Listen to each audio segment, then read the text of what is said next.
ನಿರುವಮ್ಮ, ಪ್ರಣಾಮ. ನನ್ಗೂ ನನ್ನ ಅಪ್ಪ ಅಮ್ಮನ ತಪ್ಪುಗಳು ಬಹಳ ಕಾಣಿಸ್ತಿವೆ. ಹೀಗೆ ಹೊರಗೆ ಹಾಗೆ ಬಹಳ ಜಗಳವಾಗೋದಿಲ್ಲ, ಆದ್ರೆ ಒಳಗಿಂದ ಬಹಳ ಕಂಡು ಬರುತ್ತೆ. ಅಂದ್ರೆ ಇದೆಲ್ಲ ಏನು, ಒಮ್ಮೊಮ್ಮೆ ಸಿಟ್ಟು ಬರುತ್ತೆ. ಅದನ್ನು ಕಂಟ್ರೋಲ್ ಮಾಡಲು ನಾನು ತುಂಬಾ ಪ್ರಯತ್ನ ಮಾಡ್ತೀನಿ. ಆದ್ರೆ ಎಷ್ಟು ಎಷ್ಟು ಅದನ್ನು ಒತ್ತಿಡ್ತೀನೋ ಅಷ್ಟು ಒಮ್ಮೊಮ್ಮೆ ಹೀಗನ್ನಿಸುತ್ತೆ, ಅಂದ್ರೆ ಎಲ್ಲ ಮುರಿದು ಹಾಕ್ಲಿ ಅಂತ. ಹಾಗೆ ಕೋಪ ಒಮ್ಮೆ ಒಳಗಿಂದ ಬರುತ್ತೆ. ಎಂದು ಹಾಗಾಗ್ಲಿಲ್ಲ, ಆದ್ರೆ ಬಹಳ ಸಿಟ್ಟು ಬರುತ್ತೆ ನನ್ಗೆ. ಹೊರಗೆ ಬರೋದಿಲ್ಲ, ಒಳಗೇನೆ ಇರುತ್ತೆ ಕೋಪ. ಅದು ಒಳ್ಳೆದು. ಹೆಚ್ಚು ಯಾರ ಮೇಲೆ ಕೋಪ ಬರುತ್ತೆ? ತಾಯಿ ಮೇಲೆ ಬರುತ್ತೋ, ತಂದೆ ಮೇಲೆ ಬರುತ್ತೋ? ಅಪ್ಪನ್ ಮೇಲೆ. ಅಪ್ಪನ ಮೇಲೆ ಬರೋದ್ರ ಕಾರಣವೇನು ಹೇಳ್ಬೋದೇನು? ಅವರು ಸ್ವಲ್ಪ ಬುದ್ಧಿ ಇದೆಯಲ್ಲ, ಅದು ಸ್ವಲ್ಪ ದೊರಗನ್ಸುತ್ತೆ. ಅವರು ದೂರದನ್ನ ಹೆಚ್ಚು ಯೋಚಿಸೋದೇ ಇಲ್ಲ. ಮತ್ತು ಒಮ್ಮೊಮ್ಮೆ ನಾವವ್ರ ಮಾತನ್ನು ತಪ್ಪು ಕೂಡ ಆಗತ್ತೆ, ಆದ್ರೂ ಅವರು ಎದೆ ತಟ್ಟಿ ಹೇಳ್ತಾರೆ ನನ್ನ ಈ ಮಾತು ನಿಜ ಅಂತ. ನಾನ್ ಒಪ್ತೀನಿ ಕೂಡ. ಅವರಲ್ಲಿ ಹೆಚ್ಚೆಚ್ಚು ತಲೆಹರಟೆ ಮಾಡೋದಿಲ್ಲ, ಆದ್ರೆ ಒಳಗಿಂದ ತಿಳಿಯತ್ತೆ. ಅಂದ್ರೆ ಇವರಿಗೆ ಗೊತ್ತಿಲ್ಲ ಅವ್ರ ಮಾತು ನಿಜವೋ ಅಥವಾ ಅಲ್ವೋ ಅಂತ, ಆದ್ರೂ ಅವರು ತಮ್ಮ ಮಾತು ನಿಜ ಅಂತಾನೆ ಹೇಳ್ತಾರೆ. ಹೆಸರೇನು ನಿನ್ನದು? ಮುಖೇಶ್. ಮುಖೇಶ್. ಮುಖೇಶ್. ಎಲ್ಲಿಯವ ನೀನು? ಸೂರತ್. ಸೂರತ್ನವನೇ? ಹೀಗಿದೆ ಮಗು. ಅವ್ರು ಹೇಗೆ ಇರ್ಲಿ, ಏನೇ ಇರ್ಲಿ, ನಿನ್ನ ಅಪ್ಪ ತಾನೇ? ಅಲ್ಲ, ಹಾಗೆ ನಾನು ತಪ್ಪುಗಳು ಕಾಣಿಸ್ತವೆ ಹಾಗಲ್ಲ ನಿರುವಮ್ಮ. ಆದ್ರೆ ನಮ್ಗೆ ಗೊತ್ತಾಗುತ್ತೆ. ಅಂದ್ರೆ ನನ್ಗೆ ಅವರ ತಪ್ಪುಗಳು ಕಾಣಿಸಿದ್ರೆ ನಾನು ಕ್ಷಮೆ ಕೂಡ ಯಾಚಿಸ್ತೇನೆ, ಆದ್ರೂ ಅದು ಕಂಡ್ಬರುತ್ತೆ. ನೋಡು, ನಿನ್ಗಿಷ್ಟೇ ಮಾಡ್ಲಿಕ್ಕಿದೆ ಮತ್ತು ನಿಶ್ಚಯ ಮಾಡು. ನನ್ಗೆ ಇಚ್ಛೆ ಇಲ್ಲ ಅಪ್ಪನ ತಪ್ಪುಗಳನ್ನ ನೋಡಲು. ಮತ್ತು ಯಾವ ತಪ್ಪು ಕಂಡುಬರುತ್ತೆ ಅದ್ರಲ್ಲಿ ನನ್ನ ಸೈನ್ ಇಲ್ವೇ ಇಲ್ಲ. ನಾನದ್ರಲ್ಲಿ ಎಗ್ರಿ ಆಗೋದಿಲ್ಲ. ಮತ್ತು ತಪ್ಪುಗಳು ತಪ್ಪುಗಳ ಜಾಗದಲ್ಲಿ. ಮತ್ತು ನಮ್ಮ ರೆಸ್ಪೆಕ್ಟ್, ನಮ್ಮ ಪ್ರೇಮ ಭಾವ ಅಪ್ಪನ ಬಗ್ಗೆ ಅಷ್ಟೇ ಇರಬೇಕು. ಏನು, ಅದರಲ್ಲಿ ವ್ಯತ್ಯಾಸ ಆಗ್ಬಾರ್ದು. ಪ್ರತಿಯೊಬ್ಬರ ಸ್ವಭಾವ ಭಿನ್ನ ಭಿನ್ನವಾಗಿರುತ್ತೆ. ಅದಕ್ಕೇನ್ ಮಾಡೋದು? ಅದನ್ನು ಯಾರೂ ಚೇಂಜ್ ಮಾಡೋಕ್ಕಾಗಲ್ಲ. ಅದಂತೂ ಸರಿ. ಅದು ಕೂಡ ಹೇಳ್ತಾರೆ ನನ್ಗಾಗಿ ಹುಡುಗಿ ಹುಡುಕ್ತಾರೆ ಅಂತ. ನನ್ಗೆ ಅನ್ಸುತ್ತೆ ಅಂದ್ರೆ ಹಾಗೆ ಈಗಿನ್ಲೇ ಹೀಗಿದೆ. ಮದ್ವೆ ಆದ್ರೆ, ಅಂದ್ರೆ ಮದ್ವೆ ನಂತರ ಇಷ್ಟು ಪ್ರಾಬ್ಲಮ್ ಆದೀತು, ಎಲ್ರೂ ದುಃಖವೇ ಪಟ್ಟಾರು. ಏಕೆಂದ್ರೆ ಯಾರ ವಿಚಾರವೂ ಸರಿಯಿಲ್ಲ. ಬುದ್ಧಿವಂತಿಕೆಯಿಂದ ಯಾರೂ ಕೆಲಸ ಮಾಡೋದಿಲ್ಲ. ಆದ್ರೆ ಮದುವೆ ಆಗೋನು ನೀನಲ್ವೇ? ನೀನು ಬುದ್ಧಿವಂತಿಕೆಯಿಂದ ಸರಿಯಾದ ವಿಚಾರದಿಂದ ಆಗು. ಆದ್ರೆ ಅವ್ರ ಜೊತೆ ಏನಾದ್ರೂ ಅಪ್ಪನಿಗೆ ಆಗ್ಲಿಕ್ಕಿಲ್ವಲ್ಲ. ಎಷ್ಟು ಹುಡುಗಿಯರನ್ನು ತೋರಿಸ್ತಾರೋ ಅದರಿಂದ ನೀನು ನಿನ್ನ ಬುದ್ಧಿವಂತಿಕೆಯಿಂದ ನೋಡು. ಯಾವಳು ಚೆನ್ನಾಗಿದ್ದಾಳೆ, ಯಾವಳು ದೀರ್ಘಕಾಲ ಬಾಳಿಕೆ ಬಂದಾಳು, ಹಾಗೆ ದೂರದ್ದು ಯೋಚಿಸಿ ಆಗು. ನೋಡು, ಆಮೇಲೆ ಅನ್ನು. ಹಾಗೇನು ನನ್ ವಿಚಾರವಿಲ್ಲ ಮದುವೆ ಆಗೋ ವಿಚಾರವಿಲ್ಲ. ವಾ, ಸರಿ ಹೋಯ್ತು. ಶಾಂತಿ ಆದೀತು ಪೂರ್ತಿ ಜೀವನದಲ್ಲಿ. ಅಪ್ಪ ಮತ್ತು ಅಮ್ಮನ ತಲೆಹರಟೆಯಂತೆ ನಿನಗೆ ಆಗ್ಲಿಕ್ಕಿಲ್ಲ. ಆದ್ರೆ ನೀನು ಮದುವೆಯಾಗದೆ ಇರಬಲ್ಲೇನು?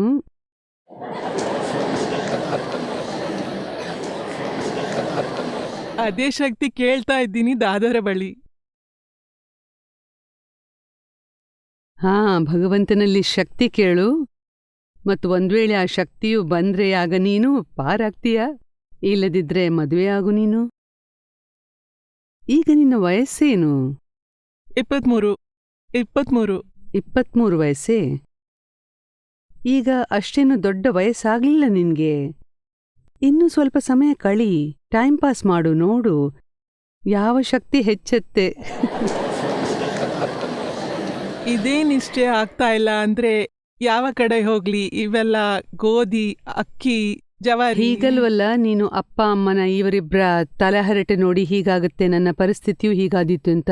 ಆದ್ದರಿಂದ ಮದುವೆ ಆಗ್ಲಿಕ್ಕಿಲ್ಲ ಅಂತ ಹಾಗೇನು ನಿನ್ನ ಮನಸ್ಸಿನಲ್ಲಿ ನಡೀತಿಲ್ವಲ್ಲ.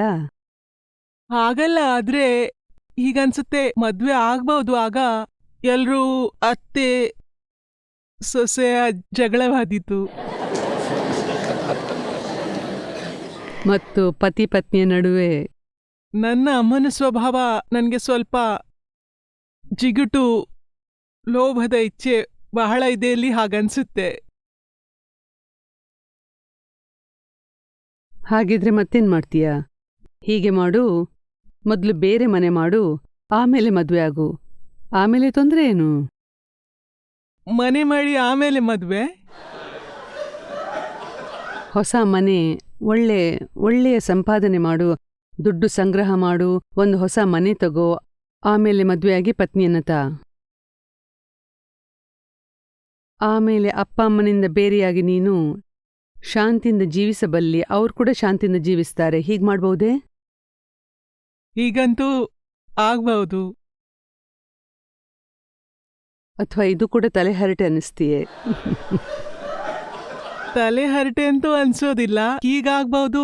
ನಂತರ ಏನು, ದುಡ್ಡಿನಲ್ಲಿ ನನ್ಗೂ ಅಷ್ಟೊಂದು ಇಂಟ್ರೆಸ್ಟ್ ಇಲ್ಲ, ಆದ್ರೆ ಇಲ್ಲಿ ಸತ್ಸಂಗದಲ್ಲಿ ಹೆಚ್ಚಿದೆ. ಹಾಗಾದ್ರೆ ಈಗ ವೆಯ್ಟ್ ಅಂಡ್ ವಾಚ್.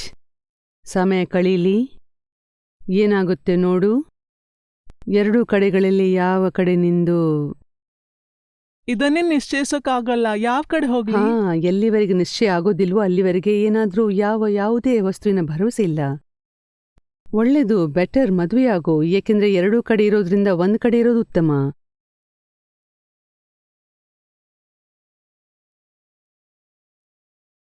ಪ್ರಣಾಮ್ ನಿರುವಮ್ಮ.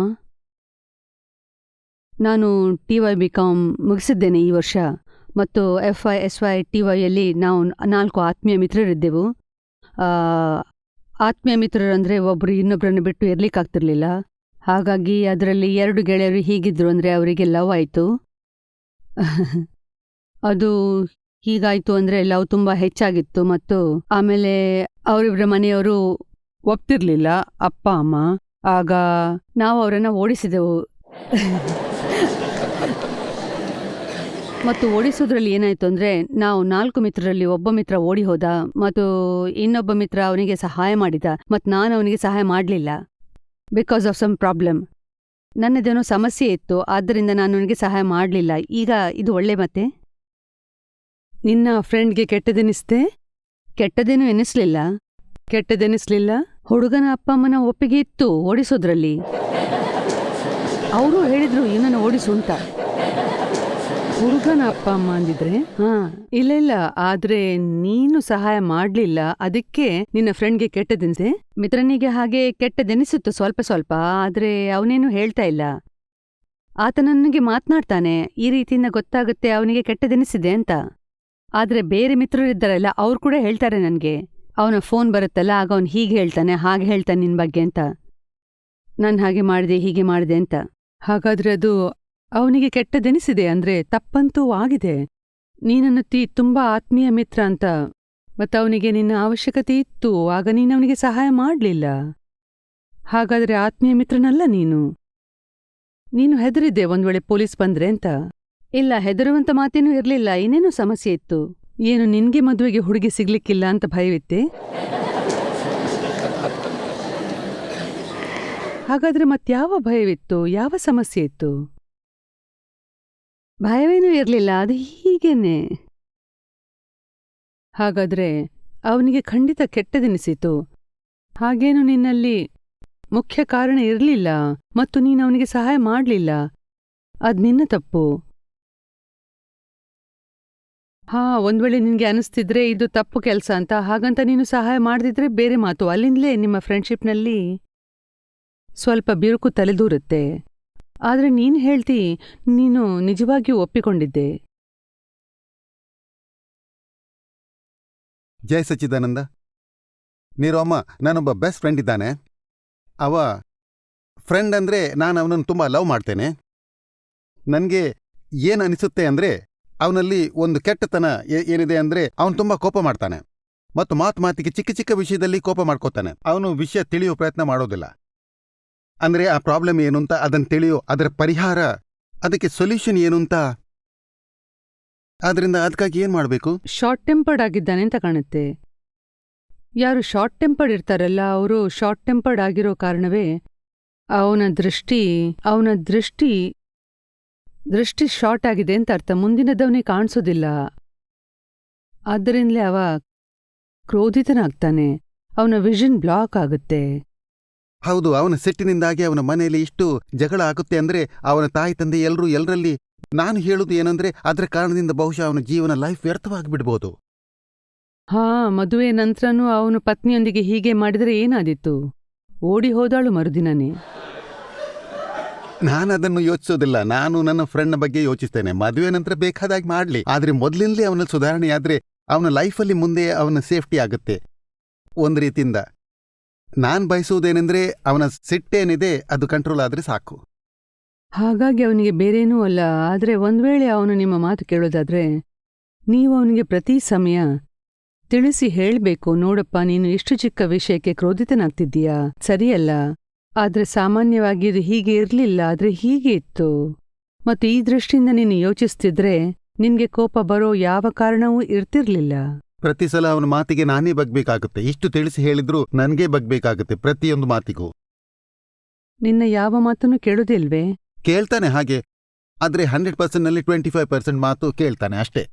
75% ತನಗೆ ಹೇಗೆ ಬೇಕೋ ಹಾಗೆ ಐ ಆಮ್ ಸಮಥಿಂಗ್ ಹಾಗಾಗುತ್ತೆ.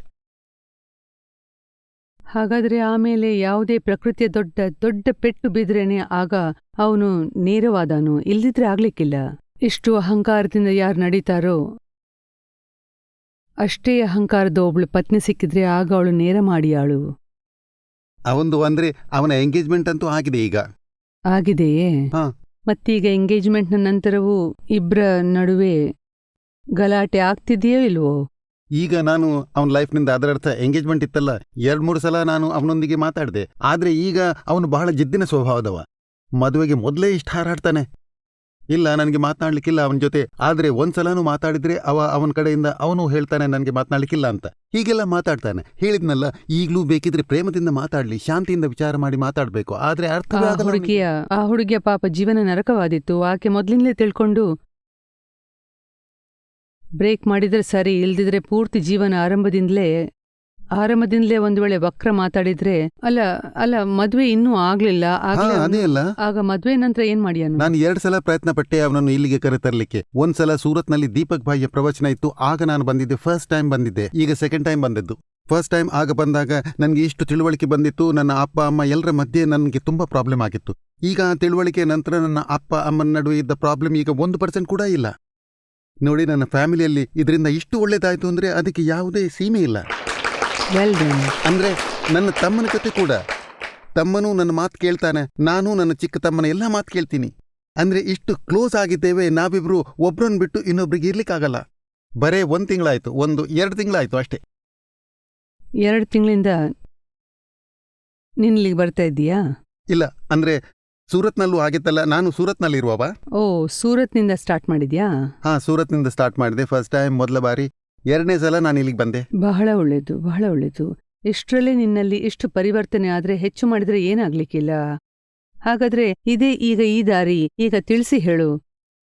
ಕರ್ಕೊಂಡ್ಬಾ ಅವನನ್ನ ನಂಬಳಿಗೆ.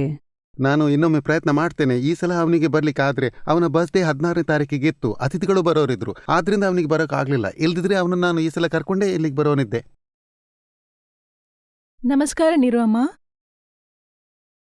ನಾನ್ ಪಟ್ನಾದಿಂದ ಬಂದಿದ್ದೀನಿ.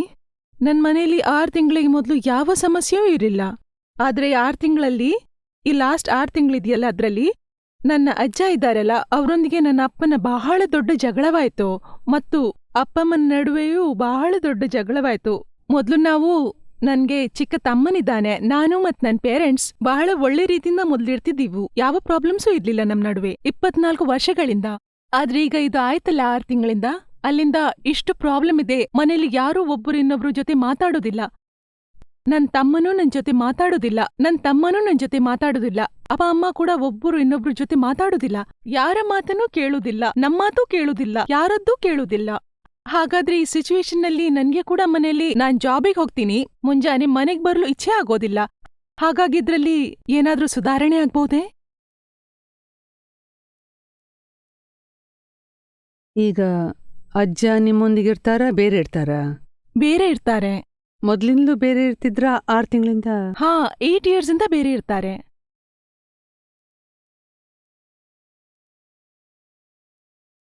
ಅವರ ಮನಸ್ಸಿನಲ್ಲಿ ಎಂದಾದ್ರೂ ನಿನ್ಗೆ ಹೀಗನಿಸುತ್ತೋ ಅಪ್ಪನಿಗೆ ಈಗ ಜಗಳವಾದ ನಂತರ ಅವರಿಗೆ ಪಶ್ಚಾತ್ತಾಪ ಆಗ್ತಿದೆಯೋ, ಮನಸ್ಸಿನಲ್ಲಿ ದುಃಖವಾಗ್ತಿದೆಯೋ ಅಥವಾ? ಇಲ್ಲ, ಅವ್ರಿಗಲ್ಲ. ಅಜ್ಜನ್ ಜೊತೆಗೆ ಏನಾದ್ರೂ ಆದ್ರೆ ಆ ಕಾರಣದಿಂದ ಏನೂ ಆಗಿಲ್ಲ. ಅಮ್ಮ ಹೇಳಿದ್ರು ನೀವು ಹೀಗ್ ಮಾಡ್ಬಾರ್ದು, ಆದ್ರಿಂದ ಅವ್ರಿಬ್ರ ನಡುವೆ ಆಯ್ತು. ಅಜ್ಜನೊಂದಿಗೆ ನಾವು ಮೊದ್ಲಿಂದಲೇ ಮಾತಾಡೋದಿಲ್ಲ ಕಳೆದ 8 ವರ್ಷಗಳಿಂದ. ಮತ್ತು ಅವ್ರಿಗೇನಾದ್ರೂ ಬೇಕಾದ್ರೆ ಅಲ್ಲಿ ಅಪ್ಪನಿಗೆ ಹೇಳ್ತಾರೆ, ಅಪ್ಪ ಕೇಳ್ದನೆ ಕೊಟ್ಬಿಟ್ರು, ಅಮ್ಮನನ್ನು ಕೇಳ್ದೇನೆ. ಆಗ ಅಮ್ಮ ಕೋಪಿಸ್ಕೊಂಡ್ರು, ಮಾತಾಡೋದು ನಿಲ್ಸ್ಬಿಟ್ರು ಮತ್ತು ಆಗ್ನಿಂದ ಪ್ರಾಬ್ಲಮ್ ಶುರುವಾಯ್ತು. ಹಾಗಾದ್ರೆ ಅಮ್ಮನಿಗೆ ತಿಳಿಸಿ ಹೇಳು ಅಪ್ಪನ ಬಳಿ ಕ್ಷಮೆ ಕೇಳಲು. ಯಾರು ಒಪ್ಲು ಸಿದ್ಧರೇ ಇಲ್ಲ. ಅಪ್ಪ ಮತ್ತು ಅಮ್ಮ ಒಬ್ರು ಇನ್ನೊಬ್ರು ಮಾತು ಮತ್ತು ನಮ್ಮದು ಕೂಡ ಏನೂ ಕೇಳೋದಿಲ್ಲ. ಮನೆಗೆ ಬರ್ಲು ಕೂಡ ಇಷ್ಟವಿಲ್ಲ. ಹೋಗ್ತಾರಲ್ಲ ಜಾಬಿಗೆ, ಅವರು ರಿಕವರಿ ಆಫೀಸರ್, ಮ್ಯಾನೇಜರ್ ಬ್ಯಾಂಕ್ನಲ್ಲಿ. 3-4 ದಿನದ ನಂತರ ಬರ್ತಾರೆ, ಹೇಳ್ತಾರೆ ಇಷ್ಟ ಎಲ್ಲ ಮನೆಗ್ ಬರ್ಲಿಕ್ಕೆ. ಅಪ್ಪ ಹಾಗಂತಾರ? ಅಮ್ಮ ಹೌಸ್ ವೈಫ್ ಏನು? ಅಮ್ಮ ನಮ್ಮ ಟಿವಿ ಪ್ರೋಗ್ರಾಮ್ ನೋಡ್ತಾರೇನು? ಹೌದು, ಅವರೇ ನನ್ನ ಇಲ್ಲಿ ಕಳ್ಸಿದ್ದು. ಹಾಗಾದ್ರೆ ಹೇಳು, ನೀರು ಅಮ್ಮ ಏನ್ ಹೇಳ್ತಾಳೆ ಅದು ನೋಡು. ನಾನ್ ತುಂಬಾ ಹೇಳಿದೆ. ಆಗ ಅವ್ರು ಹೇಳಿದ್ರು, ಅದು ಟಿವಿಯಲ್ಲಿ ಒಳ್ಳೇದನಿಸುತ್ತೆ, ಆದ್ರೆ ಮಾಡ್ಲು ಕಷ್ಟ ಇದೆ. ಅವರನ್ನು ಕ್ಷಮಿಸಲು ಒಪ್ಪೋದೇ ಇಲ್ಲ ಅವರು. ಹಾಗಾದ್ರೆ ಹೀಗೆ ಹೇಳು, ಒಂದ್ಸಲ ನೀವು ನಿರುಮ ಅಮ್ಮನ ಬಳಿಗೆ ಹೋಗಿ ಆಮೇಲೆ ಅವ್ರ ಜೊತೆ ಮಾತ್ನಾಡಿರಿ, ನಿಮ್ಗೇನನ್ಸತ್ತೆ ಅಂತ. ಈಗ ಪರೋಕ್ಷದಲ್ಲಿದೆ, ಆದ್ರೆ ಪ್ರತ್ಯಕ್ಷದಲ್ಲಿ ಹೋಗಿ.